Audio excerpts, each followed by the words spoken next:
Welcome to Being at Home with George during the time of COVID. I'm very excited to be here. And as we usually start this process by creating the possibility of embracing whatever comes up and saying yes to it, and at the same time generating hope. And so today I want to focus on that second part, generating hope, because hope comes in many forms. And what happened on April 1st, 1984, which was April Fool's Day, hope came in the form of a friend of mine, Danny, had come by to visit me. And at that point, I always felt like I had a substance abuse issue. I would always be a drug addict. I saw no way out. And everybody I knew that was addicted to drugs was either on methadone or in jails or institutions. I didn't see any way other than always being a drug addict. And so when Danny came by and invited me to a 12-step meeting, a AA meeting, I looked and I said, wait a minute, here's this guy that I sky with, and he's clean and sober, looks good, and he's happy. And at that moment, I had a vision of possibility, a possibility of attainment. If he could do it, I could do it. So I got curious, and obviously I went to the meeting, and that's how I got into recovery. And that's how this idea of hope came in the form of Danny. And so the takeaway for me is, because I got clean, so let me talk about what happened. So not only did I go to the meeting, but it took me a while. Took me several months. I continued to engage, but it wasn't the same. And it wasn't until I went into a detox in July 30th of 1984. So it was like 3 months later, a little bit more than three, almost 4 months later. And then when I came out of the detox, then I began my recovery. But it all started with this glimmer of hope, with seeing this idea of a possibility of me attaining sobriety, of me knowing that there was another way, and seeing it in the form of a friend that had the same condition that I had. And so that was one of the situations where the hope actually came in the form of a friend. But from my experience, and what the takeaway is here, is that we can generate hope. How do we generate hope? We generate hope by understanding that we have to believe to succeed, that we have to think about things as Albert Einstein talked about, this idea of we have to make the decision whether we live in a friendly or unfriendly universe. And if we live in an unfriendly universe, then we're going to use all our resources, like I did when I was a substance abuser, a drug addict, of either trying to deny or destroy things, because that's the only way we're going to survive. We're in survival mode. Or we can see the universe is friendly.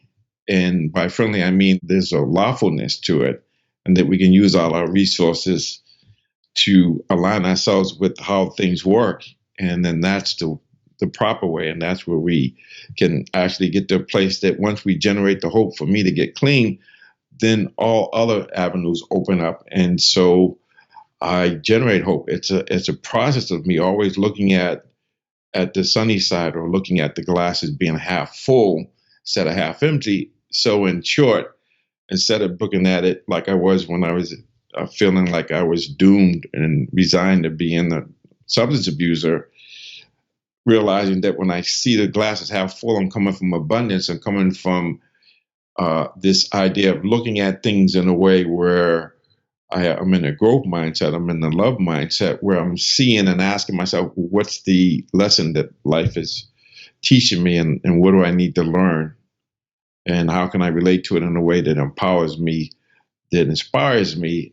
And looking at it like, okay, how can I relate to this in a way where I can bring more peace, more love, more joy into the situation?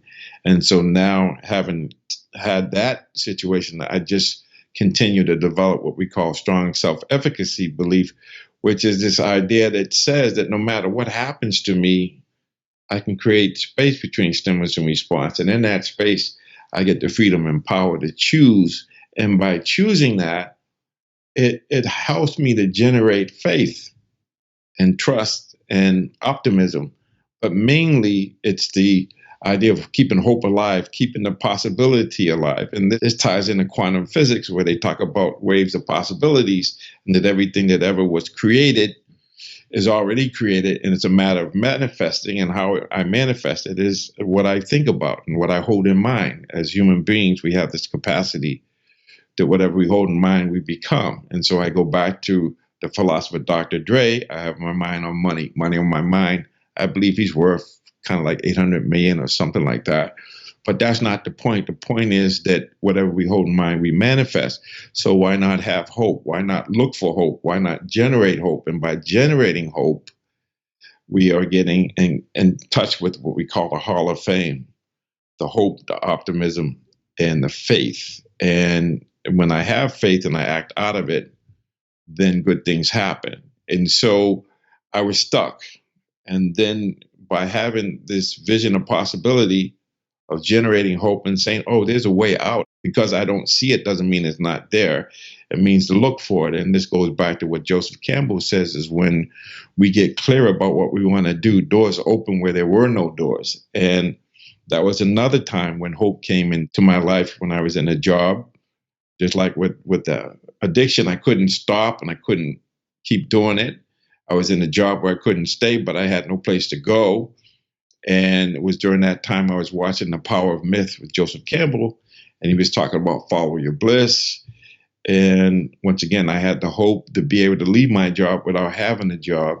And that was one of the best decisions I ever made, because by leaving that job, I was able to be on this adventure of self-discovery. And here I am today. And I'm sure there's a lot of us have had situations where we feel stuck or we feel like there's no hope.